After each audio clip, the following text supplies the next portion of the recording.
Voici Joanne. Presque tous les jours, elle a sommeil et s'endort au travail et dans l'autobus. Mais la nuit, elle reste éveillée et regarde le plafond, redoutant la journée du lendemain où elle sentira encore un manque de sommeil. Cela vous semble familier? Vous n'êtes pas le seul. Que pouvez-vous faire, Joanne et vous, pour réussir à bien dormir? Pendant le jour, augmentez votre exposition à la lumière car une hormone appelée mélatonine utilise la lumière pour aider à régler les cycles de sommeil. Joanne devrait se passer de lunettes de soleil, installer des ampoules plus fortes dans son bureau et sortir quelques minutes à l'heure du dîner.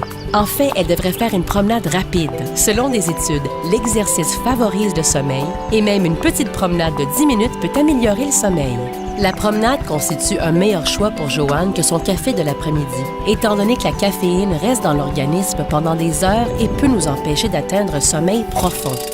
Le soir, se préparer à aller dormir en établissant une routine de détente 2 heures avant le coucher. À ce moment, Joanne devrait diminuer son niveau d'activité, éteindre l'ordinateur et toutes les lumières vives. Elle peut regarder la télévision pendant la première heure, mais pendant la seconde, il serait préférable pour elle de lire un bon livre ou d'écouter de la musique relaxante. Les bruits perturbants, comme ceux de la circulation, peuvent être masqués par la production de bruit blanc à l'aide d'un ventilateur ou d'une autre machine. Il est important pour Joanne de gérer sa douleur et son stress. Elle pourra ajouter plusieurs types de rituels à sa routine pour aider à soulager les courbatures et la douleur. Avant d'aller au lit, elle pourrait prendre un bain chaud qui apaise les courbatures et la douleur musculaire ainsi que les inquiétudes ou faire des étirements. Si la douleur persiste, Tylenol Nuit peut aider Joanne à s'endormir et à prolonger la durée de son sommeil.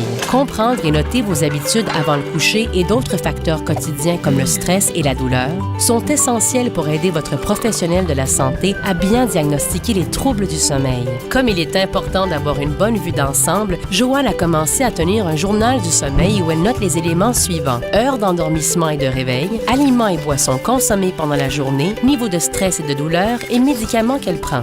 Essayez ces idées et créez votre propre routine du sommeil pour des nuits plus reposantes et des journées plus alertes. Vous n'avez rien à perdre, mais beaucoup de sommeil réparateur à gagner. Une gracieuseté du fabricant de Tylenol Extra Fort Nuit.